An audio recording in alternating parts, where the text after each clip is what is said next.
Bonjour et bienvenue. Aujourd'hui, on se penche sur la norme ISO 31000, celle qui concerne le management des risques.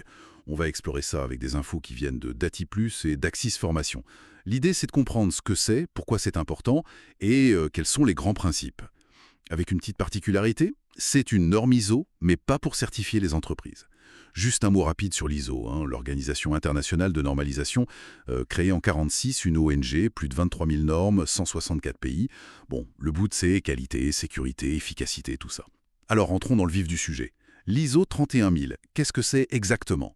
C'est un guide pour gérer les risques, et quand on dit risque, c'est aussi bien les menaces que les opportunités à saisir. Oui, c'est ça, menaces et opportunités. Et ça s'applique à tout type d'organisation, publique, privée.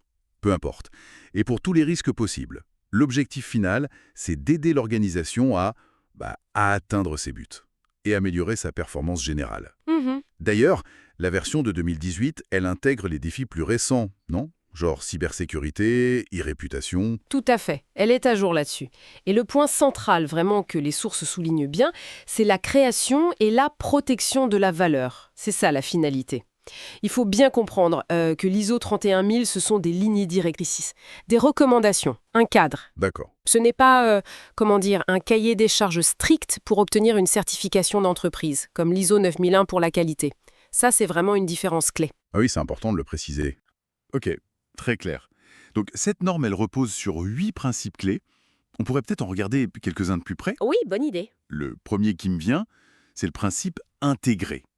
L'idée, c'est que la gestion des risques, ça ne doit pas être un truc à part, mais vraiment partout, dans toutes les activités. Exactement.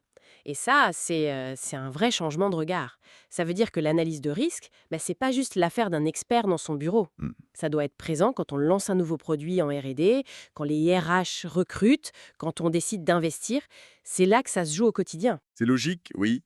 Un autre principe important, c'est le principe sur mesure. Là, l'idée, c'est qu'il n'y a pas de solution toute faite. Il faut que l'approche soit adaptée au contexte de l'entreprise, sa taille, sa culture, son environnement. Et c'est fondamental, cette adaptation.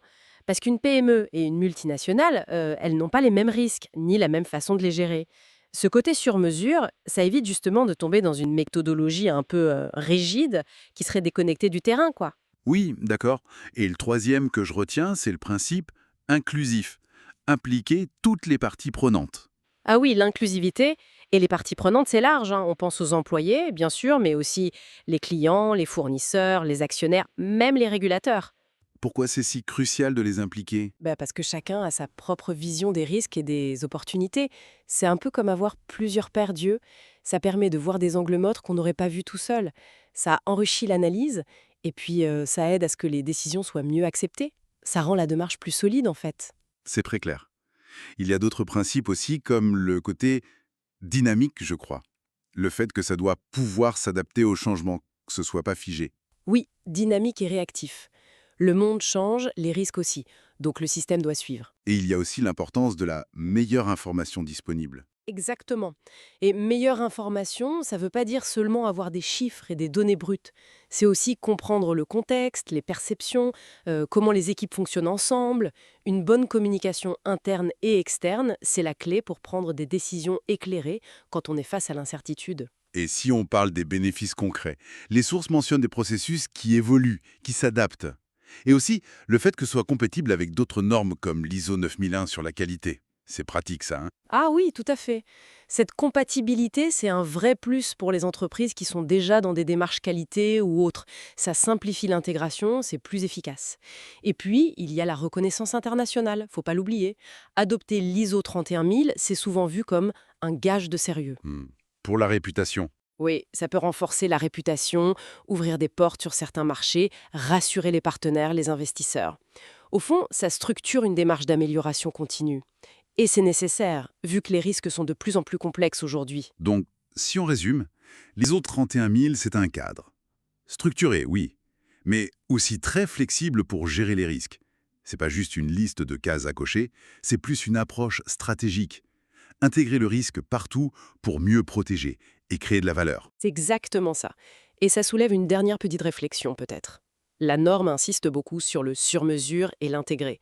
Le vrai défi, finalement, c'est pas juste d'adopter la norme sur le papier, c'est de faire en sorte que ça devienne une vraie culture du risque dans l'entreprise. Que ce soit proactif, partagé, et pas juste un exercice administratif. Comment on arrive à insuffler ça durablement? C'est une question intéressante à se poser, non?